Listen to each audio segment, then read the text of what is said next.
कुछ बीत चुके सच्चे तो कुछ मनोरंजन किस्सों को कहानियों का आकार देता हूँ। कुछ इसलिए ही तो कहानीकार कहलाता हूँ।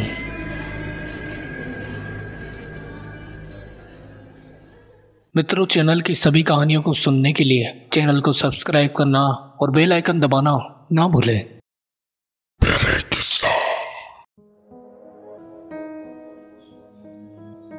मयंक एक छोटे से गांव का रहने वाला एक निडर युवा लड़का था, जो गांव की देर बेरात के इलाकों और आवाजाही से कहीं वाकिफ था। रूह कपा देने वाली वो ठंड आज भी मयंक को अंदर से डरा देती है। बात है 2009 के गांव की सर्दियों की। वो दिसंबर का महीना था। कड़ाके की ठंड और मोटी चादर जैसी ओस आज भी मयंक की रीढ़ सिरा देती है। मयंक के गांव का घर ऐसा है कि सामने एक छोटी बालकनी जितना स्पेस और पीछे एक छोटी गैलरी है, जिसका दरवाज़ा मयंक के कमरे से होकर ही जाता है और अंदर की तरफ 2 कमरे हैं। मयंक अक्सर अपने भाई नकुल के साथ ही सोया करता था। उस वक्त रात के 9 बज रहे थे। गांव बेरात में सभी बहुत जल्दी सो जाया करते हैं। मयंक का परिवार और भाई भी जल्दी सो चुके थे और मयंक भी रजाई में दुबक सोने चला था।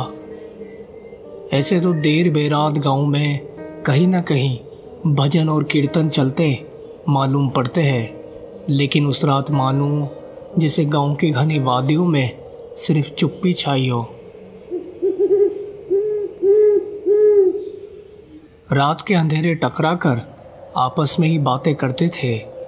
चारों तरफ से कीट पतंगों तो कहीं रोते बिलखते जानवरों की आवाज़ें साफ सुनाई देती थी। घर में मम्मी पापा और 11 साल की छोटी बहन दूसरे कमरे में, तो मयंक और नकुल बगल वाले कमरे में नींद लिया करते थे। उस वक्त पूरे गांव की रोशनी मानो रात के अंधेरे में कहीं गुम थी। पूरा गांव रजाई में दुबक मानो अंधेरों को आज़ादी दे रहा था। जब तक कमरे का दरवाज़ा खुला था, चांद की भीनी भीनी रोशनी कमरे के अंदर दस्तक दे, जैसे अंधेरों में मिल जाने की कोशिश करती हो। और जब दरवाज़ा भी बंद हुआ तो हर ओर मानो सन्नाटे से लिपटी दीवारें एक दूसरे को घूर अंदर ही अंदर कुछ बड़बड़ाती हो। सन्नाटे से लिपटी दीवारों को घूरते घूरते ना जाने कब मयंक की भी आंख लग गई। सर्द हवा के झोंके मानो पूरे गांव की खामोशी में एक सुनहरी पायल की ध्वनि सुनाई पड़ती हो।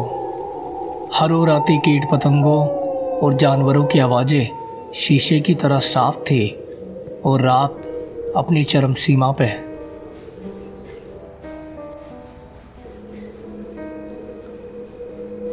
आधी रात अचानक जब मयंक की आंख खुली तो रात का सन्नाटा कमरे के चारों ओर पसरा था। दरवाजे के बाहर किसी के हल्के हल्के खटखटाने की आवाज़ सुन मयंक स्तब्ध सा लेटा रह गया। आवाज़ बिल्कुल धीरे धीरे आ रही थी। सर्द झोंकों की धड़धड़ाती ठंड मानो दरवाजे पे दस्तक दे वापस लौट जाती हो। मयंक बिस्तर पे लेटा एकटक दरवाजे की ओर देख रहा था, मानो दरवाज़ा उसे कुछ कह रहा हो। तभी एक दबी सी आवाज़ ने मयंक के रोए खड़े कर दिए।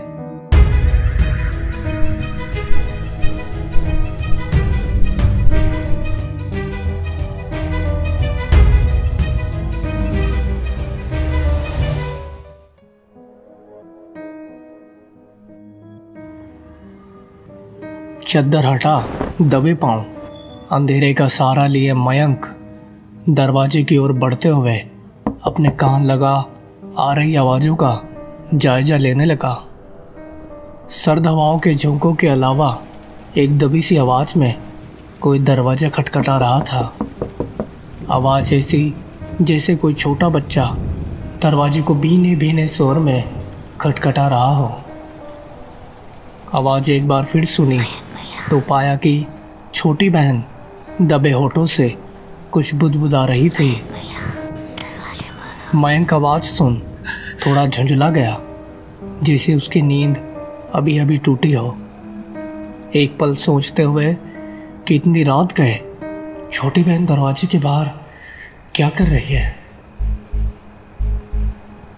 उसने अगले पल दरवाजे का लॉक धीरे धीरे खोलते हुए मानो मयंक के कदम उसे चेतावनी दे रहे हो कि आज की रात कुछ अजीब होने वाला है। तो जानना चाहूँगा आपसे कि आखिर मयंक की बहन इतनी रात गए मयंक के कमरे के दरवाजे को क्यों खटखटा रही थी। आखिर क्या होने वाला था मयंक के साथ, और आखिर अब आगे क्या घटने वाला था। सुनाऊंगा आगे की कहानी वो अंधेरी रात भाग 2 में। मित्रों, चैनल की सभी कहानियों को सुनने के लिए चैनल को सब्सक्राइब करना और बेल आइकन दबाना ना भूलें।